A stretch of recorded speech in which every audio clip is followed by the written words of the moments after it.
에스겔 34장 22절부터 26절까지 있는 말씀.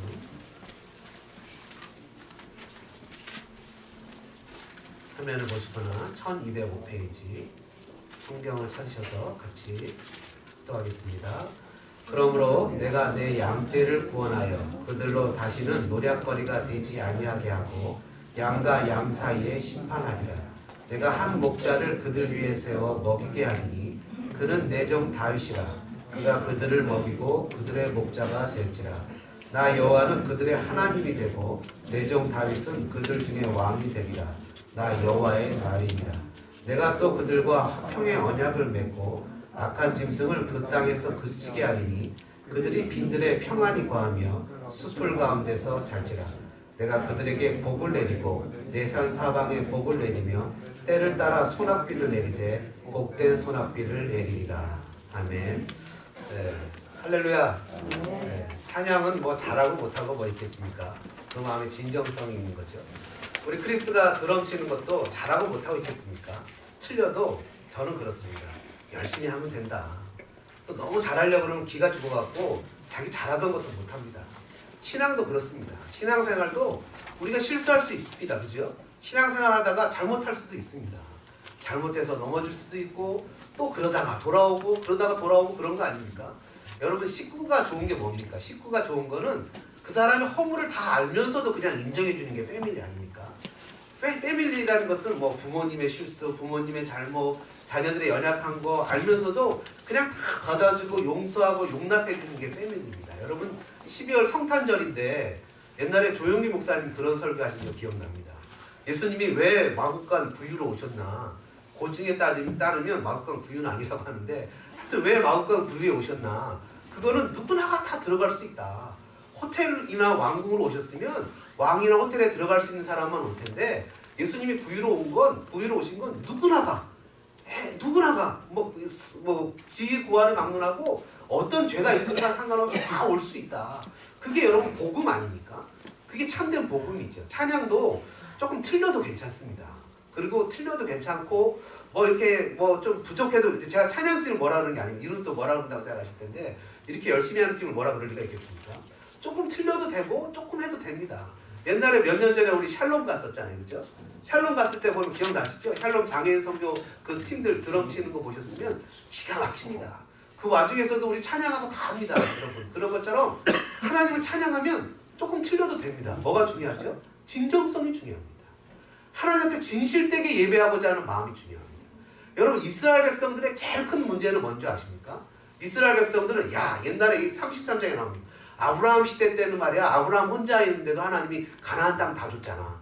우리가 숫자가 몇 명이야 지금 하나님이 복 안 주실 리가 없지 라고 얘기를 합니다. 하나님이 택도 없는 소리 하지 말라고 얘기합니다. 여러분 숫자가 문제가 아니고 그 사람의 규모가 문제가 아니고 사이즈가 문제가 아니고 중요한 건 뭐냐면 진정성입니다. 진정성. 하나님을 향한 그 마음의 진심. 뭐 그런 거 아닙니까? 부부 생활을 해도 남편이나 아내가 돈을 많이 벌어오고 뭔가 뛰어나야 이렇게 부부가 행복합니까? 진실된 사랑이 있으면 그것이 행복한 거 아닙니까? 그게 우리 그 자문에도 나오잖아요. 그냥 고기가 가득한 집에서 싸우는 것보다 채소만 먹어도 서로 이렇게 위해주고 살아가는 것이 그것이 행복한 거다. 신앙이란 그런 겁니다. 이스라엘 사람들은 뭐라고 표현하냐면 우리한테 템플, 성전이 있으니까 우리가 망할 리가 없지. 왜 망해? 근데 하나님 뭐라 하시냐면 하나님에 대한 진정성도 없는데 하나님을 진심으로 섬기지도 않는데 그 성전이 무슨 소용이 있냐 이겁니다.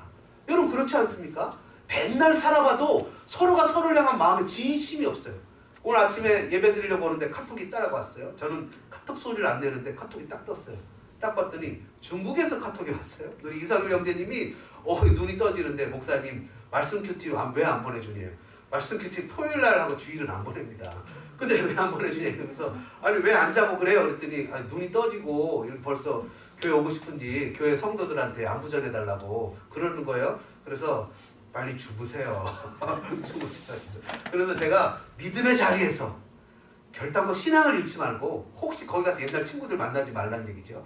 믿음으로 신실하게 살다가 돌아오라고 중국에 가서 또 밤에 돌아다니지 말고 뭐 그런 식의 얘기를 했는데 여러분 우리가 함께 이렇게 하나님 앞에서 예배할 수 있다는 거 행복합니다. 할렐루야. 네, 하나님을 섬길 수 있는 것이 행복한 겁니다. 이 신앙의 격이 어디 있겠습니까? 격식이 어디 있고 우리끼리니까 그냥 좀 실수해도 괜찮고 잘못해도 괜찮고 하나님을 섬길 때 좀 부족해도 괜찮고 뭐 우리 다 알잖아요. 허물도 다 알고 스토리도 다 알고 다 알잖아요.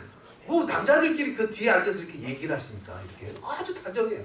난 저런 남자들 처음 봤어요. 얼마나 다정한지. 그냥 의자도 혼자씩 앉으세요. 이렇게 다정하게 바짝바짝 붙어 앉지 말고. 다 부인도 있는 사람들끼리 왜 그러세요? 뭐 다 그러면서 그냥 좋은가 봐요. 보면. 주님 앞에서 그렇게 섬기는 그런 은혜가 있잖아요. 이스라엘 백성들의 문제는 이거였어요. 하나님 앞에 성전이 있다고 그것이 자기에게 부족과 같은 역할을 했다는 거예요. 근데 아니죠. 중요한 건 하나님 그 성전에 계신 것이 아니라 여러분 에스겔서를 우리가 지난주 지지난주에 봤지만 하나님의 거룩이 성전에서 지성소에서 점점 문지방으로 뜰로 그리고 성전을 나와서 동쪽으로 그리고 어디로 옮깁니까? 에스겔이 있는 바벨론으로 옮겨갑니다. 하나님이 옮기신다는 거예요. 중요한 건 우리가 요한계시록에 보지만 하나님이 촛대를 옮기신다는 거예요. 하나님의 진정성을 가지고 하나님을 따르는 백성들에게 하나님이 찾아가신다는 거예요. 기가 막히죠? 우리가 하나님하고 하나님을 찾아가는 게 아니라 하나님이 찾아가신다는 거예요. 하나님이 아담이 죄를 졌을 때 아담아 내가 어디 있느냐? 라고 찾아오셨다는 거예요. 요한복음 4장에 보니까 하나님이 신령과 진정으로 예배하는 자를 찾으신다는 거예요. 하나님이 찾고 계시다는 거예요. 하나님이 신령과 진정으로 예배하는 자뿐만 아니라 하나님 앞에 찾으신다는 거예요. 이스라엘 백성들의 가장 큰 문제는 뭔지 아십니까? 아무리 하나님이 찾아와도 하나님의 말을 무게를 두지 않고 귀를 기울이지 않는다는 거예요. 더군다나 가장 큰 문제는 이들의 목자가 이들에게 하나님의 말씀을 잘 가르쳐야 될 목자, 하나님을 잘 이끌어야 될 목자가 하나님 앞에 이들을 인도하지 않았다는 거예요. 여러분 요즘에 대한민국이 왜 난립니까? 여기는요 우리 소망교회는 지금 물러가라 라는 파와 안 된다는 파가 다 같이 계세요. 어떻게 알죠? 저한테 카톡 오는 걸 보면 압니다. 카톡 오는 걸 보면 이쪽 주장을 보내주는 분도 있고 저쪽 주장을 보내주는 분도 있고 그래서 저는 늘 마음의 중립을 지키기 위해서 애를 씁니다. 중립을 지켜야 돼. 물러가도 되고 안 물러가도 되고 뭐 이러면서 그런 카톡을 보면 여러분 왜 사람들이 그렇게 많은 사람이 모여서 물러가라고 그러죠? 창피하다는 거예요. 지도자가 국격이나 위격을 나타내주는 사람이 돼야 되는데 창피하다는 거예요. 제가 파타임 잡을 하나 했더니 옛날에 작년에 왔던 성도 중에 하나가 2월달인가 떠나면서 목사님이 그런 일을 하는 거에 대해서 자기는 용납이 안 된다. 목사님은 거룩해야 된다. 그런 일을 하면 안 된다는 거라서 아직도 구약시대에 살아가고 있는 사람이 있어서 큰일이다. 어느 교회 출신이냐 그랬더니 죄송합니다. 동양성교회 출신이더라고요. 아직도 구약시대에 살아가고 있어요. 여러분 하나님을 섬기는데 잡이 뭐가 중요합니까? 하나님을 섬기면 되는 거 아닌가 그죠? 뭐든지? 별로 동의가 안 되시더라고요. 오늘도 그럼 구약시대에 살아가는 분들 계신가요? 이덕원 전사님 안 그렇습니까? 네, 그렇죠? 대답을 안 할 수가 없어요. 전사님이니까. 이렇게 유도하는 겁니다. 여러분 우리가 구약시대에 살아가는 게 아니잖아요. 하나님이 지금 예루살렘 성전을 떠나서 바벨론으로 가셨다니까요. 바벨론은 뭐지요? 바로 죄인들이에요. 바로 이 적국의 포로로 잡혀간 사람들 사이로 가신 거예요. 에스겔은 바벨론에서 예언자 활동을 하는 거예요. 그러니까 사람들이 포로로 잡혀간 디아스포라 백성들 사이에서 예언 활동을 하는데 뭘 하냐면 예루살렘이 멸망할 거야. 왜? 하나님을 제대로 섬기지 않아서 멸망할 거야. 에레미야는 예루살렘에서 우리는 멸망할 거야. 그러니까 둘이 한 20년 차이 나는 선지자인데 동시대에 예언을 한 거예요. 한 사람은 포로지에서 한 사람은 예루살렘에서. 근데 문제는 뭐냐 하면 지금 멸망한 거예요. 에스겔이 예언한 대로 멸망한 거예요. 그게 33장에 나타났어요. 예루살렘이 멸망했다는 거예요. 기가 막힌 사건이 나타나니까 백성들이 어떻게 됐을까요? 우리가 언제나 고국으로 돌아갈까? 언제나 우리 고국으로 돌아가서 정말 백투 예루살렘 할까? 언제나 백투 예루살렘에서 정말 이 포로의 서러운 생활, 언어도 다르죠, 살아가는 모양도 다르죠, 습성도 다르죠. 이때 조국으로 돌아갈까? 왠지 조국으로 가고 싶은 그런 마음이 있잖아요, 그죠? 그러면서 여기서 제가 그런 분한테 얘기를 들었는데 여기서 태어나서 여기서 자란 분이 죄송합니다. 이성일 형제님이 이 중국 분이잖아요. 중국에서 태어나시잖아요. 근데 중국에서 태어나신 목사님 한 분 제가 아는 분이 있어요. 근데 그 목사님이 중국에서 태어났는데 한국을 딱 갔는데 한 번도 가본 적이 없는 거예요. 중국에서 태어나서. 눈물이 줄줄줄줄줄 나더래요. 눈물이 계속 나더래요. 그러면서 자기가 속으로 나는 한국 사람이구나. 비록 내가 중국에서 태어나서 중국에서 자라고 중국말을 하는 사람이지만 나는 한국 사람이구나. 하물며 그런데 이 사람들은 잡혀왔잖아요. 25살 때 에스겔이 잡혀왔거든요. 그리고 지금 37살 정도 됐을 때 나라가 망해버린 거예요. 12년 정도 지났어요. 기가 막힌 사건이 터지니까 얼마나 마음이 아프겠습니까? 막 마음이 그냥 너무 아파하고 힘든데 하나님께서 이제 어떻게 하시겠어요? 위로를 하시는 거예요. 어떻게 위로를 하시죠? 오늘 얘기를 하는데 위로하시는데 이렇게 위로하십니다. 너희들이 그동안 그런 그 나라를 잃고 서름을 당하고 어려움을 당했던 것은 정말 진정한 목자가 없었기 때문이야. 누가 없었다고요? 목자가 없었다는 거예요. 이제는 내가 참 목자가 되어서 너희를 직접 구원하라. 이렇게 얘기를 하시는 거예요. 하나님께서 참 목자가 되시겠다는 거예요. 그러면서 오늘 읽진 않았지만 15절에 보니까 34장 15절에 보니까 이렇게 얘기합니다. 내가 친히 내 양의 목자가 되어 그것들을 누워있게 할지라 주 여호와의 말씀입니다. 내가 하나님 스스로가 목자가 되신다는 거예요. 여러분, 이 목자라는 개념 우리는 별로 이해가 안 됩니다. 그죠? 왜냐하면 우리는 도시 문명 속에 살고 있기 때문에 목자라는 개념이 별로 없어요. 근데 이 양들, 특히 이 유대 지방 그 목축업을 하는 사람들에게는 목자라는 개념이 되게 중요해요. 왜냐하면 누구를 만나냐에 따라서 달라져요. 그죠? 누구를 만나느냐에 따라서 그 사람의 인생이 달라집니다. 아이들도 그런 얘기 하잖아요. 우리 요번에 떨어진 실러리 그분이 그런 얘기 했잖아요. 어느 날 그 남편이 빌 클린턴이 자기 동네에 가서 알칸소인가요? 가서 주유소에 가스 넣는 옛날에 동창을 만나서 자기 와이프한테 그 이야기 들으셨죠? 당신이 저 남자하고 결혼했으면 이 주유원의 와이프가 됐을 거라고. 그랬더니 실러리가 멋있는 말 했잖아요. 아니라고. 저 사람이 대통령이 됐을 거라고. 그러니까 누구를 만나느냐에 따라서 인생이 달라진다는 거 아닙니까? 마찬가지로 어느 리더를 만나냐에 따라서 인생이 달라지는 거예요. 여러분, 대통령도 막 사람들이 그리워하는 대통령들이 있잖아요. 이 사람이 되면 좋겠다. 이 사람이 되면 좋겠다. 찬양 리더도 누가 되느냐에 따라서 곡이 완전히 달라져요. 마찬가지로 똑같은 본문도 누가 설교하느냐에 따라서 또 달라져요.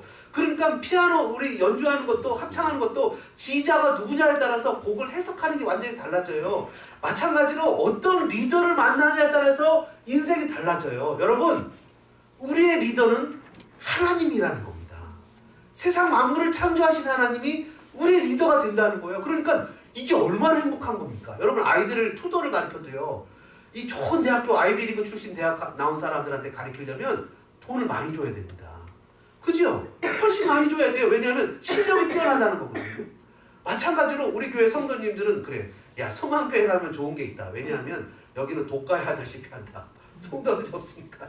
목사도 독가해 하고 주일학교도 독가해 하고 애프터스쿨도 독가해 하고 한글학교 진짜 어저께 보니까 독가해 하네. 우리 최상철 목사님이 그 한국에서 선생님을 19년인가 17년 하신 선생님이 도건이 하나 놓고 가르치고 계시다가 기영님 완전 독가야. 이게 완전 고급가야. 그 최 목사님 그 걔를 가르칠 만한 그 위치에 계신 훨씬 있게 높은 에세이트 클래스 가르쳐도 남으신 분인데 걔를 가르치고 계신 거예요. 그래서 야, 쟤는 복이다. 이게 쟤는 완전히 복이다. 이 독가하고 있는 거예요. 그러면서 하나님 앞에서 이런데 뭐라고 표현하시냐면 하나님이 우리 목자가 있다는 거예요. 독가해를 뛰어넘는 엄청난 목자가 있는데 그분이 누구냐? 천지 만물을 창조하신 하나님 우리의 목자라는 거예요. 세상의 목자는 어떻습니까? 34장에 보니까 자기 배만 위한다는 거예요. 양떼를 먹이지 않고 살찐 양을 잡아먹이고 3절에 그리고 양떼를 먹이지 않는다는 거예요. 연약한 자를 강하게 하지 않고 병든 자를 고치지 않고 상한 자를 싸매지 않고 쫓기는 자를 돌아오게 하지 않고 잃어버린 자를 찾지 않고 포악으로 그것을 다스린대. 근데 우리 목자는 15절에 보니까 친히 내가 친히 I myself will tend my sheep and have them lie down. 친히 내가 그들의 목자가 되어서 16절에 잃어버린 자를 내가 찾으며 쫓긴 자를 내가 돌아오게 하며 상한 자를 내가 싸매주며 병든 자를 내가 강하게 하려니와 살찐 자와 강한 자를 내가 없애고 정의대로 그것을 먹이리라. 할렐루야. 하나님 우리의 목자가 되신다는 거. 이게 얼마나 기가 막힌 은혜인 줄 아십니까? 여러분, 그래서 다윗이 뭐라고 고백했어요? 여호와는 나의 세련된 성도들. 이 정도면 이제 나와야 됩니다. 다시. 그래서 다윗이 뭐라 그랬어요? 여호와는 내가 부족함이 없으리다. 내게 부족함이 없다. 여호와는 나의 목자신데 다른 사람이 어떻든 간에 내게 부족함이 없어요. 사도 바울이 뭐라 그랬죠? 배고파도 되고 배불러도 되고 죽어도 되고 살아도 되고 내가 능력자 주시는 예수 안에서 모든 일을 할 수 있다. 모든 일을 할 수 있어요. 그래서 다 하나님 앞에 좀 부족해도 되고 좀 어려워도 되고 뭐 좀 없으면 어떻고 좀 서러우면 어떻고 좀 건강 좀 엊그저께 병원 갔더니 의사가 저한테 하는 얘기가 그래요. 저도 벌써 그런 나이가 됐어요. 저한테 그러는 거예요. 뭐라 하냐면 건강은 좋아지는 게 아닙니다. 그냥 보수하는 겁니다. 얘가 엄청 기분 나쁜 거예요. 그죠? 건강은 좋아지는 게 아니라 더 나쁘지 않게 그냥 유지하는 거라는 거. 그럼 어때요? 여호와는 나의 목자신데. 하나님 나의 목자시고 영원한 생명을 주시고 나를 이끄시고 몸이 좀 불편하고 몸이 좀 힘들어도 어때요? 그죠? 여러분 하나님을 섬기며 예배하는 것이 최고의 감격과 최고의 은혜 아닙니까? 여러분 한 해에 부모를 잃어버리는 자녀의 숫자가 한국에서 1년에 2만 명이래요. 전 세계적으로는 깜짝 놀라요. 800만 명이래요. 통계적으로 800만 명이지 숫자는 더 될 거래요. 2014년도에 미국에서 잃어버린 미국입니다. 여러분 애들 관리 잘해야 돼요. 얼마 전에 뉴스 나왔죠? 유치원에 보냈는데 애들 케어 안 하고 애가 밖으로 뛰어나가서 신고해갖고 그 교사가 잡혔는데 한국 사람이에요. 그러니까 애 잃어버린 애들이 미국에서 2014년도에 46만 7천 명을 잃어버렸대. 애 관리 잘해야 됩니다. 엄청나게 46만 7천 명이면 하루 몇 명씩인 거예요. 근데 이 아이들을 잃어버렸어요. 근데 이 아이들이 잃어버리면 그 집에 생각을 해보세요. 어떻게 되나? 그 아이를 찾기 위해서 부모들은 모든 걸 다 때려치고 전단지 만들고 뭐하고 애들 쫓아다닙니다. 애들을 막 쫓아다니다 몇 년, 3년, 영화도 있었잖아요. 3년, 4년을 쫓아다니다가 그 아이가 안 나타나면 포기하려고 그러면 아이들이 꿈에 나타나서 포기하지 말라고. 하루만 더 찾으면 찾을 것 같은 느낌이 들고 하루만 더 찾으면 찾을 것 같은 느낌이 드니까 포기하지 못하는 거예요. 어떻게 되죠? 집안이 완전히 망가집니다. 잃어버린 자를 이런 거예요. 그러니까 여호와가 나의 목자시고 나를 찾으신다는 것은 기가 막힌 그 부모의 마음으로 나를 찾으시는 거예요. 내가 찾고 34장 14절에 34장 11절에 뭐라 그랬어요? 곧 내 양을 찾고 찾되 12절에 흐리고 깜깜한 날에 그 흩어진 모든 곳에서 그것을 건져내지 만민들 가운데서 그 수많은 사람들 중에서 끌어내며 뭐 그런 거 있잖아요. 여러분 기가 막히게 애들 이렇게 졸업식이나 이런 데 가보면 이제 좀 있으면 여러분도 느낄 겁니다. 여러분 졸업식 같은 데 가보면 애들이 엄청 많잖아요. 근데 유독 내 아이는 눈에 띄어요.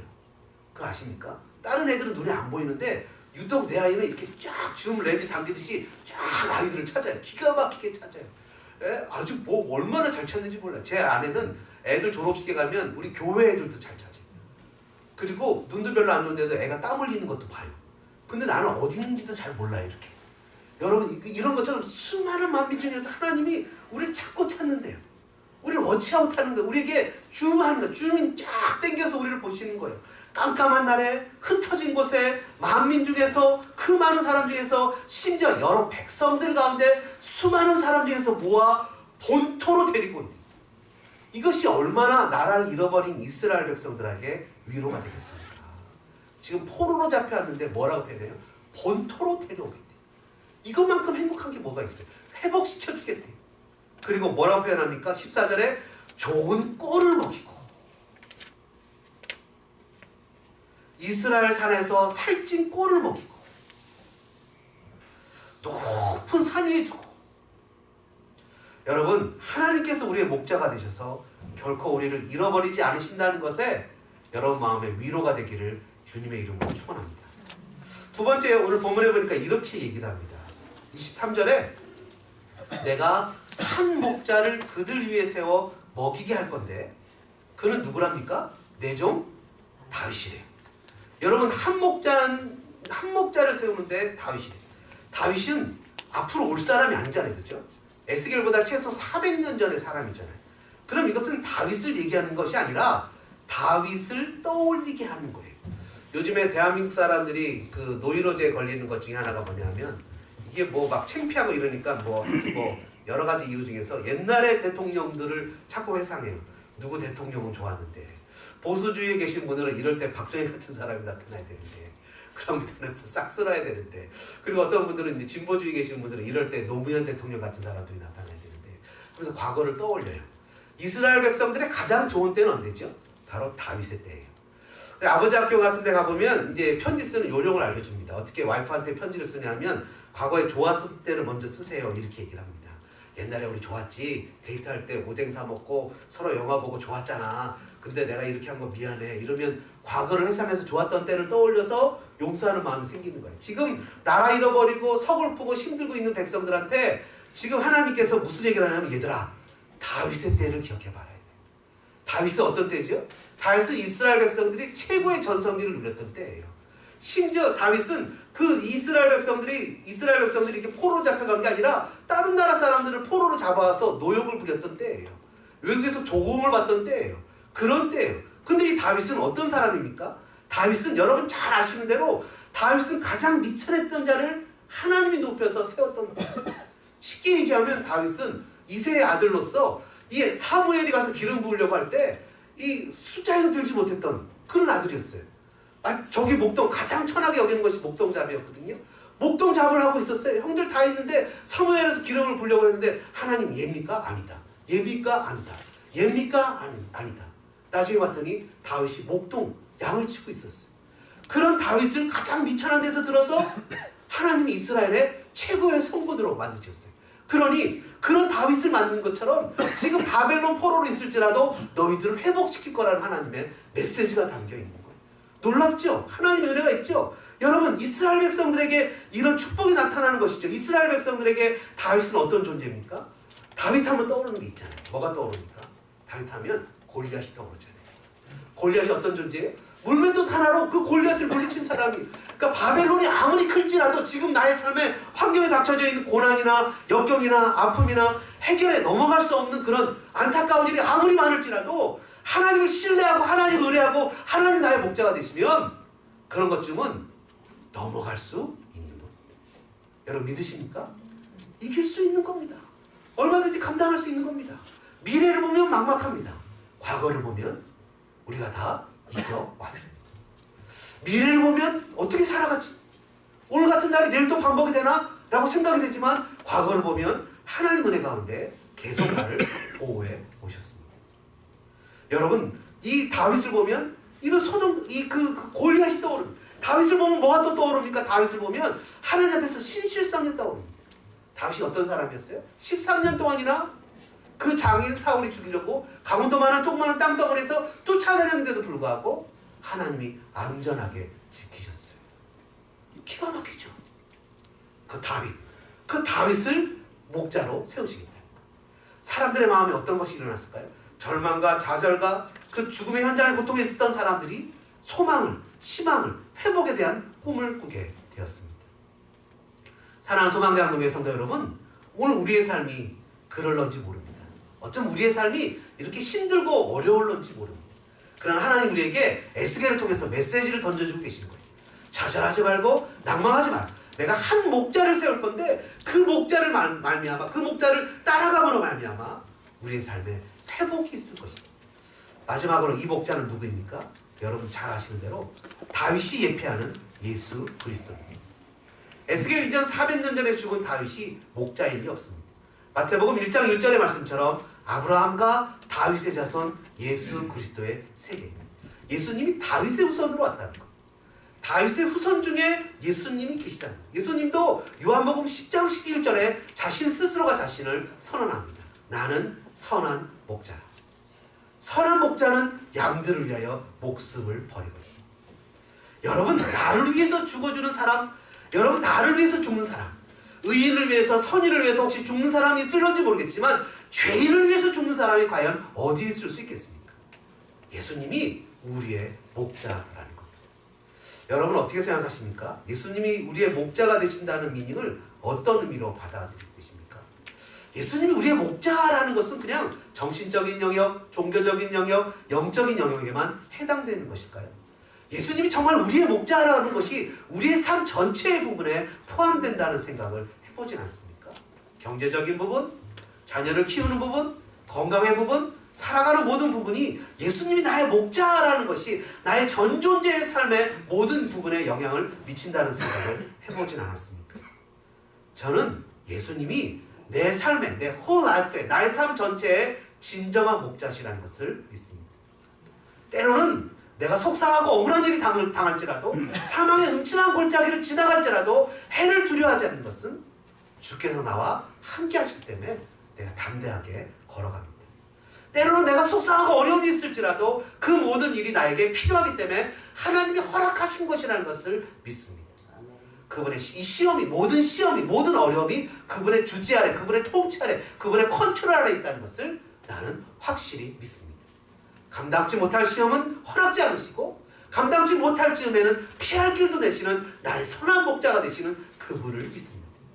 때로는 햄버거를 사 먹을 만한 돈이 없고 때로는 하루를 연명할 만한 돈이 없을지라도 주님은 나를 먹이시고 입히시고 나를 채우시고 하시는, 그래서 아무것도 두려워하지 않는 들의 백합화도 입히시고 산을에 나는 공중의 새도 먹이시고 입히시는 주님 나의 목자시라는 것을 나는 확실히 믿습니다. 주님이 나의 목자시라는 것이 무슨 의미가 있습니까? 그것은 어려울 때 그 예수님의 이름으로 구할 수 있는 특권과 더불어 하나님 아버지의 자녀가 되는 권리를 허락하셨다는 것입니다. 오늘 본문 25절 26절에 보니까 이렇게 표현합니다. 내가 또 그들과 화평의 언약을 맺고 악한 짐승을 그 땅에서 그치게 하고 빈들의 평안히 거하며 숲풀 가운데 자고 내가 그들에게 복을 내리고 내 산 사방에 복을 내리며 때를 따라 소낙비를 내리되 복된 소낙비를 내리리라. 사랑하는 소망장로교회 성도 여러분, 이스라엘은요 비가 고이지 않는 지역이라고 합니다. 농사를 지을 때 이 적절할 때 내리는 비는 너무나 귀중한 비라고 합니다. 우리가 살다가 보면 느끼는 거 있잖아요. 정말 하나님의 도우심이 필요한 때가 있어요. 근데 그게 내 때가 아니라 하나님 때에 이루어진다는 거예요. 뭐라고 기록하고 있습니까? 때를 따라 소낙비를 내리되 복된 소낙비를 내리는 거예요. 주님이 우리를 책임지십니다. 주님 우리와 함께 하십니다. 주님이 친히 우리의 목자가 되어주셔서 이 땅에 화평의 언약을 세우셨습니다. 그것은 에베소서에 얘기한 대로 십자가로 말미암아 하나님과 우리의 원수되었던 것을 화평으로 이루신 놀라운 사건입니다. 우리의 몫은 무엇입니까? 주님을 따르는 것입니다. 양은 주님을 따라가면 그 복을 누리게 되는 것입니다. 저와 여러분이 신실하신 우리 주님을 따라 주님 앞에 주시는 그런 귀한 복들을 누릴 수 있는 그런 백성들 되어주시기를 주님의 이름으로 축원합니다.